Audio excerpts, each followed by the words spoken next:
오늘은 현대차증권 오창섭 이코노미스트를 초대했습니다. 안녕하세요. 안녕하십니까. 네, 지금 경제, 거시경제, 금리, 환율 이쪽을 다루고 계시죠? 네. 네. 근데 일단 지난해 11월 달에 2021년 경제 전망 보고서를 발표하셨는데 그때 이제 2021년도에는 미국 장기금리 상승 압력이 높아질 거라고 이제 전망을 하셨단 말이죠.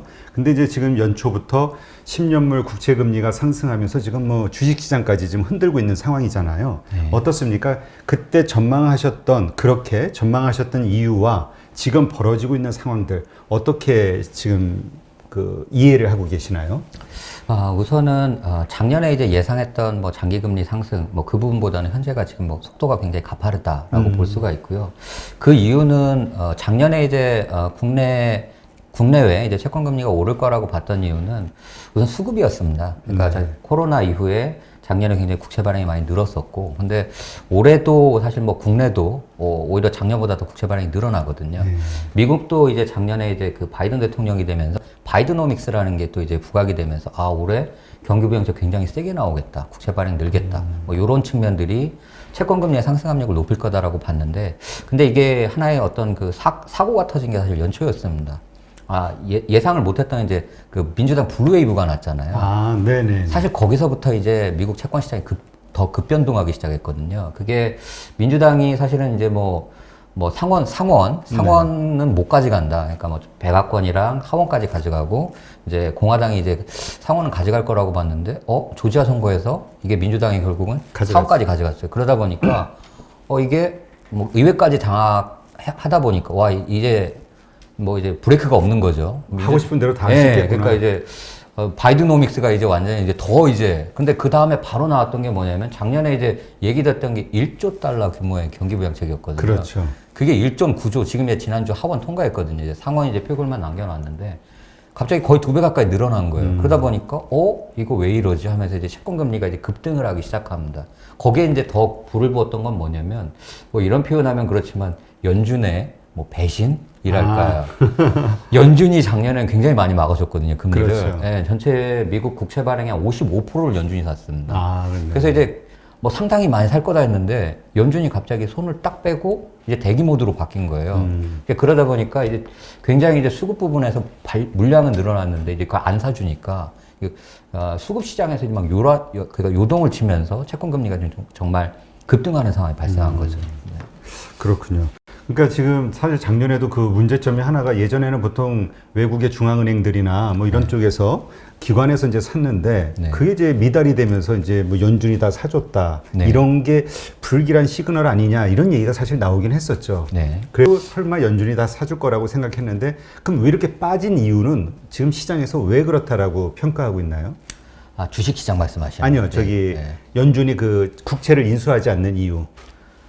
그거는 그래서 저도 이제 아까 저는 뒤통수라고 표현을 하고 싶었는데 믿었는데 정말 연준이 이제 민주당에 굉장히 우호적이다라고 다 봤거든요. 왜냐면 이제 슈퍼 비둘기 이제 삼각편대라고 해가지고 바이든 그다음에 이제 옐런 그리고 옐런의 이제 후임이죠. 사실은 파월까지 해가지고 요 삼각형대가 구축되면 경기부양책 굉장히 많이 쓰면 당연히 국채 발행 늘어날 거고 그렇죠. 그 부분을 억제하기 위해서 연준이 굉장히 적극적으로 국채를 막 매입해가지고 금리 상승을 막아줄 거다 했는데 파월 연준 의장이 지금 그 얘기하고 있거든요. 좋은 인플레이션이다.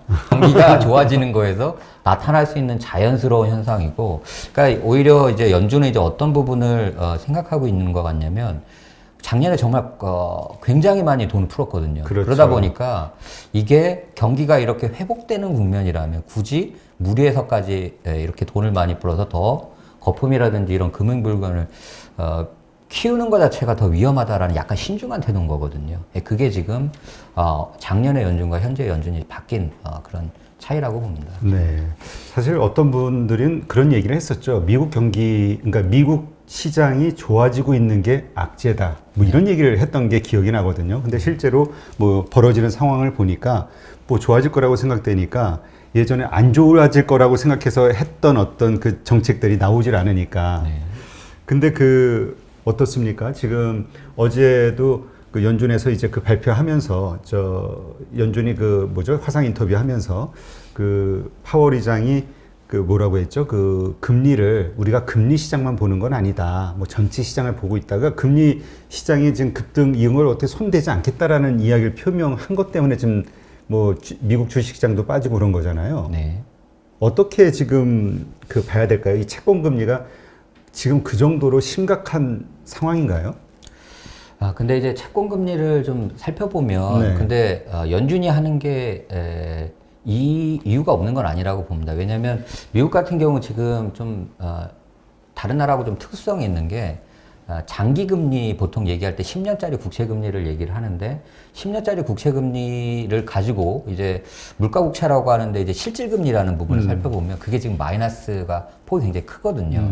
근데 장기 금리가 사실 마이너스라 가는 경우는 굉장히 이례적입니다. 그러니까 사실 작년에 금리 자체가 0.5 사상 최저까지 떨어진 거였거든요. 근데 올해 이제 인플레이션 함량 굉장히 많이 올라오다 보니까 이게 실질 금리가 너무 마이너스 폭이 커졌고 이게 이제 사실은 이게 과도하게 낮다라고 우선 판단하는 거거든요. 그게 어느 정도 올라와 주는 거는 자연스럽다라고 사실 이제 판단을 하는 것 같습니다.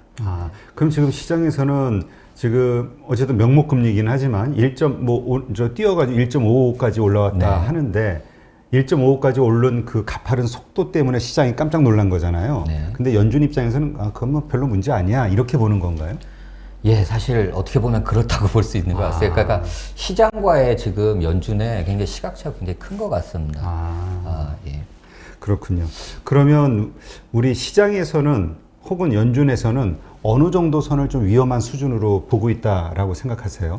우선은 이제 저희가 생각하는 부분은 우선 미국의 재정 부담 부분이 이제 가장 좀 크게 좀 중요하다라고 보는데요. 작년에 이제 그 연준의 어떤 전체적인 미국 경제의 어떤 그 이자 부담을 보게 되면 과거 이자 부담이 가장 컸던 때가 이제 GDP 대비 한 3.8% 정도였거든요. 근데 작년에 4분기에 이미 그 수준에 도달을 했습니다. 그래서 이게 이제 결국은 역사적 이제 최대 어떻게 보면 이제 4% 수준을 아마 올해는 이제 넘을 것 같거든요. 이렇게 되면 이제 미국이 지금 GDP 대비 그 국가 부채가 이제 100%를 넘어가면서 그게 이제 그냥 두게 되면 매년 이제 4%씩 이제 국가 부채가 늘어나는 상황이거든요. 굉장히 심각합니다. 그렇기 그렇죠. 때문에 저희는 그 마지노선 1.50%로 봤거든요. 저희가 이제 추정을 해봤을 때 한 1.50%를 넘어서면 굉장히 좀 재정이 굉장히 급격하게 안 좋아질 수 있다라고 본 상황이고요. 그래서 이제 연준은 최소한 그 전에 브레이크를 걸 거다라고 사실은 저는 이제 판단을 했던 겁니다. 네. 그러니까 명목금리로 네. 1.5%. 네, 그럼 미국, 이미 네. 그 수준을 1.5면 넘어갔습니다. 넘은 거잖아요. 예, 예.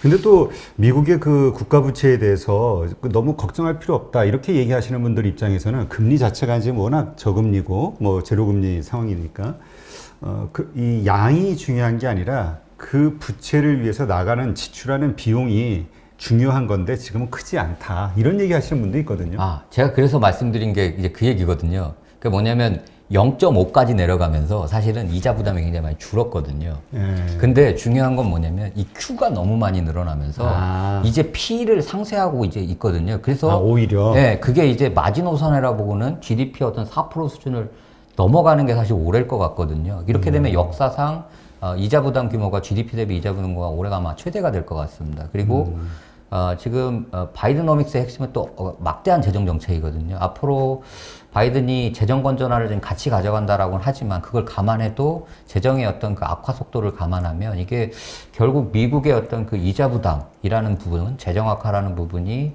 사실은 어떻게 보면 이제 심지가 될 수가 있거든요. 네, 그런 부분에서 뭐 중장기적으로는 사실 미국 경제에도 굉장히 위험 요인이다라고 좀 판단할 수 있을 것 같습니다. 그렇군요. 하긴 그 전 재무장관, 그러니까 그 미국 내에서도 지금 1.9조 달러를 지출하는 게 왜 이렇게 너무 많이 하는 거 아니냐, 뭐 걱정이 내부에서부터 나오고 있다는 얘기는 뉴스로 제가 좀 가끔 들었거든요. 네. 좀 엄청난 양이긴 한가 보죠. 근데 문제는 그 다음에도 할 수 있다 이렇게 언급하지 않았었나요? 네, 맞습니다. 네. 그래서 이게 블루웨이브를 조금 더 설명을 드리면 네. 사실 민주당의 어떤 블루웨이브 이게 똑같은 상황이 2008년 오바마 대통령이거든요. 그 당시도 보게 되면 민주당은 사실 이제 어떻게 보면 좀 재정 부분에 어떤 그 서민층이라든지 이런 어떤 그 소득 분배, 재균형 이런 거를 하기 위해서 적극적인 재정을 좀 씁니다. 대신 공화당 같은 경우는 시장 자유주의죠. 근데 이게 좀 차이가 있다 보니까 이렇게 위기 상황에는 민주당이 사실은 더 이제 강점이 되거든요. 오히려 효율적인 거죠. 대신 부채가 굉장히 많이 늘어나는 이제 그 부분이 있거든요. 그래서 이 부분이 2008년 당시하고 다른 건 지금은 이제 부채 규모가 이제 어느 정도의 선을 넘어선 이제 상황이거든요. 그래서 이거를 이제 잡지 않으면 이제 보통 데트 트랩이라고 하거든요. 부채 함정이라고 하는데 이제 이자를 못 잡는 거죠. 스노우볼 이펙트 이제 들어가는 거거든요. 계속 눈덩이처럼 커질 수가 있습니다. 그 대표적인 사례가 일본입니다. 1990년대 일본처럼 눈덩이처럼 이게 불어날 수가 있는 거거든요. 다시는 되돌아갈 수 없는. 근데 지금 뭐 MMT 현대화폐 통화 이론이라고 해서 이러한 상황도 괜찮다라고 주장하는 그 전문가들이랄까 정부 정책 관계자들이 많이 늘어나고 있는 상황이잖아요. 네. 그러면 이런 상황을 그냥 용인한다고 해서 그냥 더 많이 발행하면서 이렇게 가도 별 문제는 없는 거 아닌가요? 그렇게 또 그런 뭐 그 생각대로라면? 이제 MMT라는 게 이제 지금 얘기되고 있는 게 현대 통화정책이론이거든요. 근데 모던 모니터리 뭐 시오리라고 하는데 이게 결국 얘기한 게 아베노믹스입니다. 무슨 얘기냐면, 그러니까 일본을 따라가고 있거든요. 무제한 결국 이제 부채를 엄청나게 발행을 하잖아요. 네. 현재 일본 이제 채권 금리가 마이너스 0.1이거든요. 0.1이죠. 네. 근데 그게 계속 지금 잡혀 있습니다. 그 이유가 뭐냐면 90%를 그냥 일본 중앙은행이 사주고 있거든요. 그러니까 결국은 이게 재정을 늘리면서 결국은 이걸 막기 위해서 돈이 무제한 풀리게 됩니다. 근데 달러하고 엔화는 좀 다른 게 아무래도 그래도 달러는 기축통화잖아요. 그렇죠. 이게 엄청나게 풀리게 되면 작년에도 약간 그 이제 조짐이 나타났지만 달러가 굉장히 약세가 됐었죠. 이런 부분이 사실은 문제가 될 수 있고, 그리고 지금 뭐 비트코인이라든지 자산 가격이 전반적으로 엄청나게 올라간 거, 이런 어떤 자산 가격 인플레이션, 그리고 실제로 지금은 이제 인플레이션 논란이 지금 어떤 그 다음 단계로 넘어가고 있거든요. 그 예전에 이제 뉴 노멀이라고 해서 물가는 이제 저성장 저물가로 가고 이제 인플레이션이 끝났다라고 했는데 다시 인플레이션 오는 거 아니냐 이런 얘기들이 지금 이제 논란이 되고 있습니다. 그게 인플레이션 쪽까지도 갈 수 있다는 거거든요. 그래서 사실 안 가본 지금 이제 어떤 미지의 어떤 부분을 가고 있는 거기 때문에 이게 속단적으로 이게 좋다 나쁘다라고 지금 성급하게 판단하기 좀 어려울 것 같습니다. 일단 금융시장에서는 그 자체의 불확실성이 리스크가 될 수 있겠네요. 네, 그렇습니다. 근데 사실 뭐 지금 말씀하셨지만 인플레이션이 일어날 수 있다 파월 의장이 인정을 했잖아요. 그렇지만 뭐 인내할 것이다. 그러니까 결국 금리 상승하지 않을 것이다. 그럼에도 불구하고 뭐 그런 식으로 표현한 것 같은데 이거 자체가 일단 또 시장에는 충격을 주는 내용이겠네요. 인플레이션이 온다라는 것 자체가. 네, 그렇습니다. 그러면 지금 이런 게 시장에서 자꾸 불안감이 커지다 보면 그래서 자산 시장이 흔들리게 되면은 결국은 뭐죠? 오퍼레이션 트위스트라든가 일드 커브 컨트롤이라든가 이런 것들을 통해서 뭔가 시장에 좀 좋은 메시지를 던져주지 않을까? 뭐 이런 기대를 하는 분들도 있는데 어떻게 보세요? 우선은 이건 제 개인적인 뭐 저희 하우스의 생각이긴 한데요.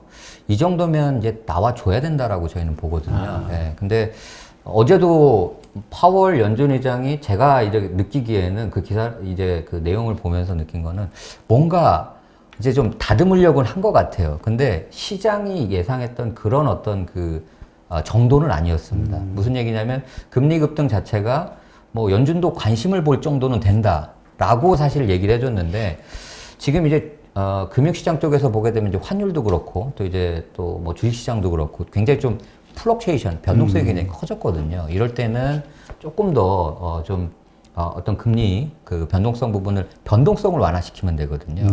폭이 아니라 변동성을 좀 완화시키는 좀 강한 얘기를 해줬으면 오히려 시장은 좀 더 안정되지 않았을까 싶었는데 그런 부분이 조금 이제 좀 아쉬웠던 것 같습니다. 네.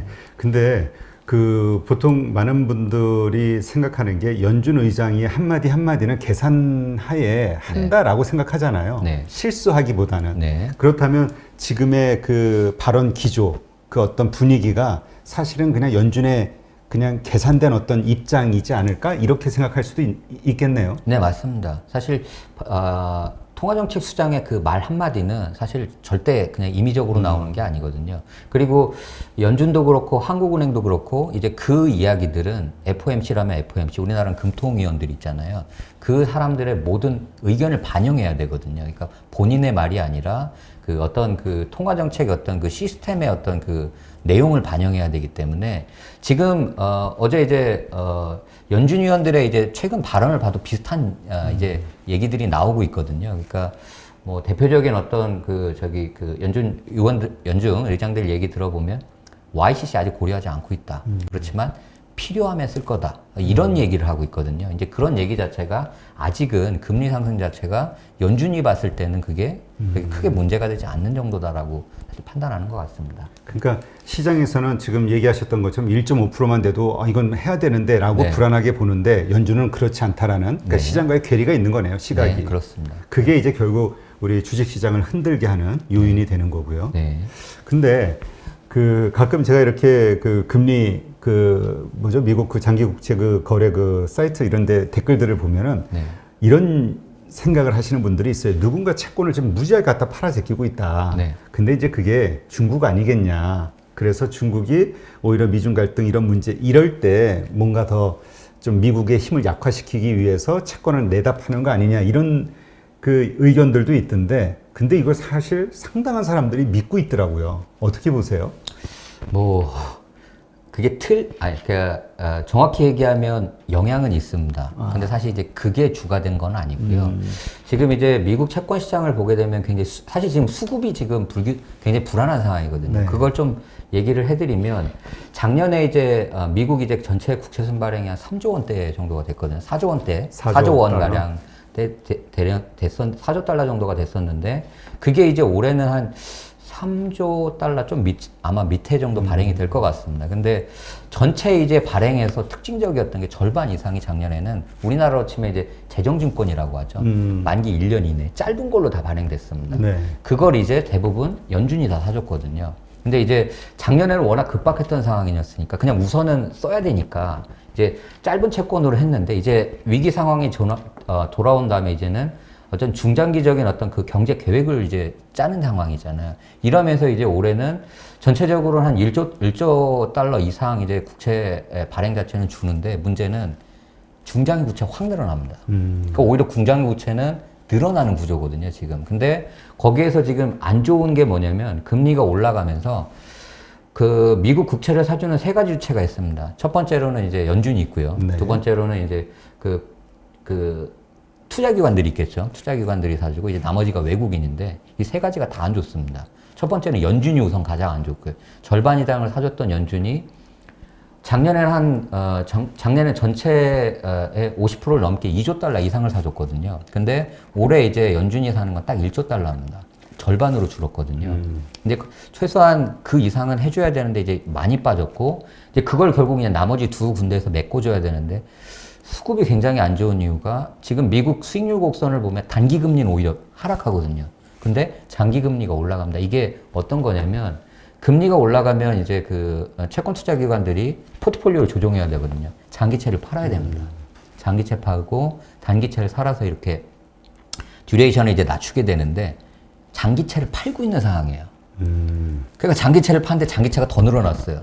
그러니까 이제 받아줄 데가 없는 거죠. 그리고 이제 그 부분을 상당 부분 이제 외국인 외국인 투자자들이 해줘야 되는데 그 가장 국채를 많이 들고 있는 중국입니다. 근데 미중 무역 이후에 사실 안 사고 있거든요. 네. 팔거나 아니면 안 사고 있거든요. 그러다 보니까 이제 해외 쪽에서도 이게 확 빈 거예요. 결국 이제 국내 기관, 뭐 우리로 치면 국내 기관도 줄고 거기에다가 외국인 투자도 준 그 상황에서 오히려 장기 국채는 확 늘어났는데 이걸 또 연준까지도 그냥 그러니까 흔들려 버릴 수밖에 없는 상황입니다. 그러니까 사실 이게 사실 지금 미국 장기 금리 급등의 가장 이제 중요한 부분이거든요. 네. 그렇군요. 네. 하긴 이게 우리가 채권 분야는 우리 일반 투자자들에게 많이 접하는 분야가 아니라 좀 이해하기 어려우실 수도 있는데 사실 뭐 지금 말씀하셨듯이 그 시장에서 걱정하는 것 중에 하나가 장기채를 너무 좀 많이 발행을 했다. 네. 근데 결국은 금리 인상이 되게 되면 그 장기채 20년, 30년 막 이렇게 산 사람들이 연간 뭐 1%씩만 해도 그게 엄청난 30%가 되고 막 이러니까 네, 맞습니다. 금리 인상이 돼 버리면 그만큼 그냥 확 자산의 손실이 네. 그러면 그 매수한 주체의 어떤 그 뭐라 그럴까요? 그 펀더멘탈이 네. 그러니까 그 내부 그 환경이 그 능력이 금융 능력이 확 떨어지는 거 아니냐 손해를 네. 보면서 네. 이게 결국 또 다른 경제 위기의 트리거가 되는 거 아니냐 이런 걸 지적하시는 분들도 있거든요. 네. 예. 그러니까 이제 그게 이제 아까 말씀드렸던 이제 그 수급적으로 지금 이제 좀 꼬인 상황이거든요. 이제 수급이 좀 했던 게 채권을 이제 보통 이제 펀드로 많이 투자를 하시잖아요. 근데 채권을 투자할 때는 가장 중요한 개념이 듀레이션이라는 게 있습니다. 그렇죠. 만기가 긴 채권이 어떻게 보면 저희가 이제 펀드로 치면 레버리지 펀드하고 똑같거든요. 만약에 이제 금리가 1%가 떨어지게 되면 보통 채권은 그냥 쉽게 1%를 가격과 금리가 반대로 움직이거든요. 네. 근데 이게 2년짜리를 하게 되면 1%가 만약에 하락을 하면 이 변동성이 2배가 됩니다. 2%가 되고요. 30년이 되면 1%가 떨어지면 레버리지가 30배가 나옵니다. 그러니까 장기채로 갈수록 굉장히 금리 변동에 따른 가격이 변동성이 이제 굉장히 커지거든요. 그래서 이거를 이제 채권 투자를 할 때는 금리가 하락할 때는 그러니까 굉장히 장기 채권 펀드를 하시면 됩니다. 네. 대신 금리가 올라가는 상황에서는 이제 방어하기 위해서 단기 채권 펀드를 하시는 거거든요. 근데 이제 어떤 포트폴리오 지금 조정이 나타납니다. 금리 올라갈 거라고 다 보다 보니까 이제 기관들도 그러는 거, 장기채 팔고 이제 단기채 사야 될 때가 됐다. 그러니까 장기채를 파니까 장기금리가 더 많이 올라가는 거죠. 근데 금리가 이렇게 올라가는 상황에서도 단기채를 많이 사다 보니까 단기금리 오히려 빠집니다. 이게 사실은 보통 이제 그 채권 포트폴리오 이제 듀레이션이라고 하는데 큰 기관들의 어떤 이런 듀레이션 조정은 굉장히 오랜 기간 진행이 되거든요. 이제 이런 상황에서 장기 국채가 또 많이 발행되다 보니까 이게 굉장히 지금 수급적으로 안 좋게 되는 거죠. 그렇죠. 지금 계속 올라가서 들고 있으면 더 들고 있을수록 손해가 커질 수 있는 그쵸. 상황인데 빨리 팔고 싶은데 자기가 또 손해보면서 그걸 선뜻 사줄 사람이 또 없는 거죠. 없습니다. 기회 주체가. 네. 그러니까 이게 좀 악화가 될 수 있겠네요. 네. 그러면 이러한 상황이 연준에서 그냥 지금 어쨌든 지금 시장이 불안해하는 거 이걸 그대로 좀 두고 보고 있다는 게 지금 불안한 거잖아요. 네. 이게 계속 지속이 된다고 하면 우리 주식시장이라든가 이쪽은 계속 이렇게 그 하락이 된다든가 흔들릴 수밖에 없는 건가요? 근데 이제, 저희가 이제 금리를 보는 이유는 사실 이제 채권 펀드를 투자하지 않는다면 사실 가장 중요한 부분은 시장의 어떤 방향성을 판단하는 이제 가장 중요한 지표입니다. 그래서 금리는 제가 봤을 때는 모든 경제 지표 중에서 가장 중요하다고 보거든요. 근데 금리의 어떤 그 속성을 보면 금리는 우선 이제, 어떻게 보면 주식 시장에 펀더멘탈이라고 할 수 있는 세 부분에 다 영향을 미친다고 보거든요. 첫 번째는 경기에 영향을 미치고 두 번째로는 이제 할인율에 또 영향을 미치겠죠. 그리고 또 이제 금리 자체가 또 자산 배분을 또 이렇게 조정하게 되는데 그냥 쉽게 얘기하면 작년에 금리가 0.5 미국 금리가 0.5까지 떨어지고 실질 금리가 한 마이너스 1% 되다 보니까 야 이거를 들고 있느니 그냥 손해거든요. 이 정도면 그냥 뭐라도 하자 투자를 하든지 아니면 뭐 주식을 사는 게 그래서 이게 밸류에이션이 높았던 거죠. 그렇죠. 근데 이제 금리가 이제 많이 올라가잖아요. 이제 이렇게 되면 이제 예전에는 금리가 싸서 주식을 샀는데 금리가 좀 비싸지거든요. 근데 여기서 이제 두 번째 단계가 뭐냐면 경기입니다. 작년에 그런 위기 상황에서의 그 금리 수준에서 요 주식 가격이면 요렇겠지만 경기가 좋아지고 있거든요. 그럼 주식 가치는 점점 높아지게 됩니다. 이제 보통 이거 실적 장세라고 얘기하잖아요. 기업 네. 실적이 더 늘어나 버리면 이 할인율 부분보다도 오히려 더 이게 커질 수가 있거든요. 그래서 저희 하우스에서 뭐 저희 그 김종훈 팀장님도 아마 말씀하셨을 것 같은데 이제 실적 장세로 결국 넘어가는 부분이다. 그러니까 싸서 유동성에서 이제 돈이 왔다면 이제는 기업의 어떤 펀더멘탈로 이제 올라가는 단계인데 중간에는 분명히 그 조정 부분이 있거든요. 네, 그래서 두 부분이 지금은 상충하고 있다라고 좀 보입니다. 네. 근데 우리가 보통 실적 장세가 시작이 된다고 하면 사실 더 높고 길게 어떤 상승의 어떤 그 뭐라 그럴까 그 기간이 펼쳐진다, 장세가 네. 펼쳐진다 이렇게 이해를 하고 있잖아요. 네. 그건 동의를 하시나요? 네, 그렇습니다.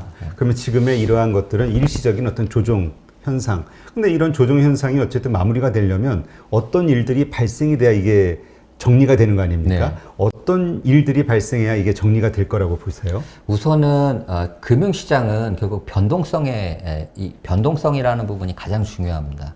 변동성이 커지면 이제 사실 투자 심리가 위축되거든요. 뭐 지금은 변동성이 가장 큰 게 이런 말씀드리면 그렇죠. 채권 시장이 더 이제 변동성이 그렇죠. 크고요. 지금 요즘은 그렇죠. 네. 그래서 그냥 사실 채권 시장이 너무 지금 투자 심리가 위축된 상황이고요. 그래서 우선은 어떤 시장이든 좀 조정을 거치기 이제 넘어가기 위해서는 변동성이 우선 줄어들어야 됩니다. 변동성이 어느 정도 줄어들면 이제 다시 이제 어떤 그 시장의 어떤 방향성이 잡히는 어떤 그런 단계로 넘어가지 않을까 싶습니다. 그러면 네. 결국은 뭐 지금은 연준에서 부인을 하고 있지만 네. 어떤 식으로든 채권 시장을 안정시키는 여러 가지 정책들이 펼쳐지고 발표가 네. 되고 채권 시장이 안정되는 순간 이제 실적 장세의 본격적인 시작이 일어난다. 네, 이렇게 그럴 보면 것 되겠네요. 네. 네, 알겠습니다.